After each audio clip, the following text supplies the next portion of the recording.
Hey,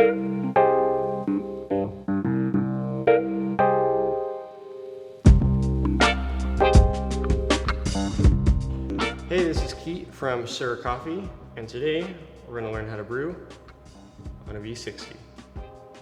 In front of me, I've got a plastic V60.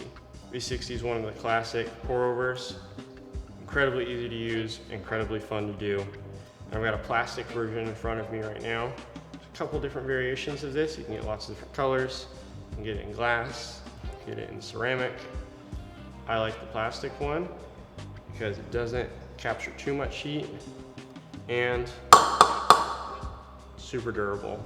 You can take it anywhere. A couple things that you need are the V60, obviously, a V60 filter, some coffee.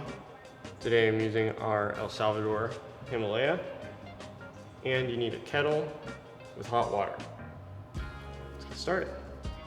You're going to take your filter, fold right along that little seam,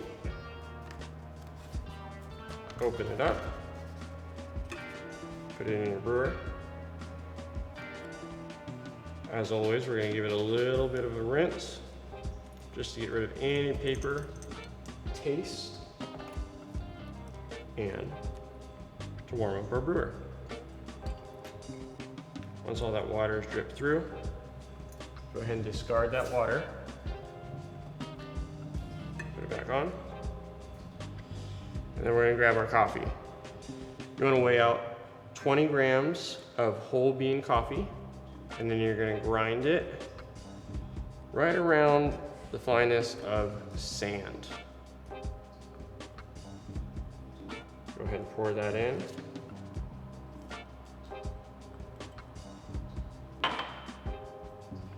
Give it a little shake to even it out. And then go ahead and tear out your scale to 0. Okay, that's our starting point. Now we're going to talk about our kettle. You want your kettle to be a gooseneck kettle. If you don't have one, no worries. It's just going to help with the pace and the flow of your pour. You're going to heat your water between 200 degrees and 205 degrees. Right now I'm at 203 degrees, and we're ready to start. Go ahead and start your timer. And you're just going to do small circular pour starting from the center and going out. And you're only going to pour it to 50 grams to start with. Going to give it a quick stir.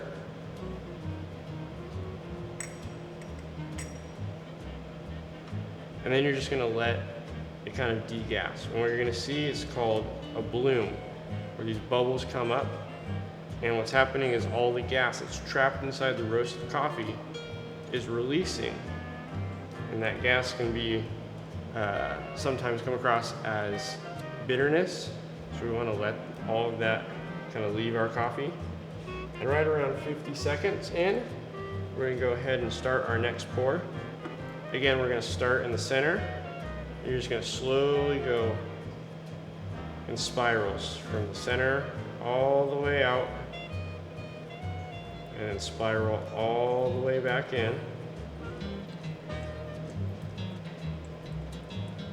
And you do this to 150. So we added 100 grams more water on our second pour. And you're going to let that settle for about 15 to 20 seconds.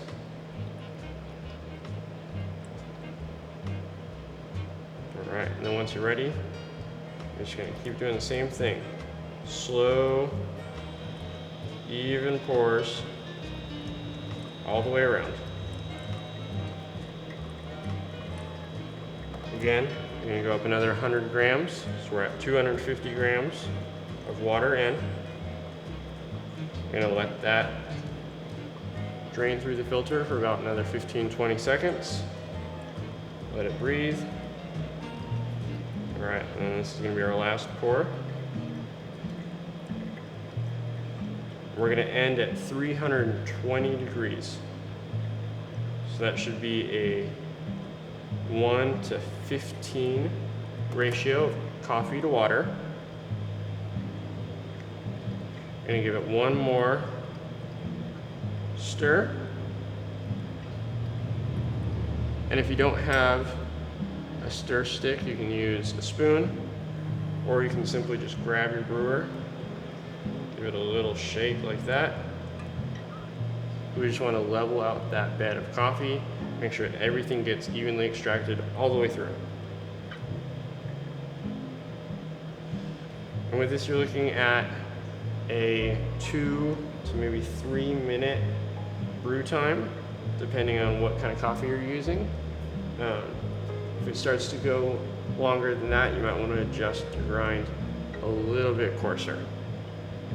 Now that it's dripped all the way through, go ahead and take your V60 off. You got a finished cup of coffee. That's how you make a V60.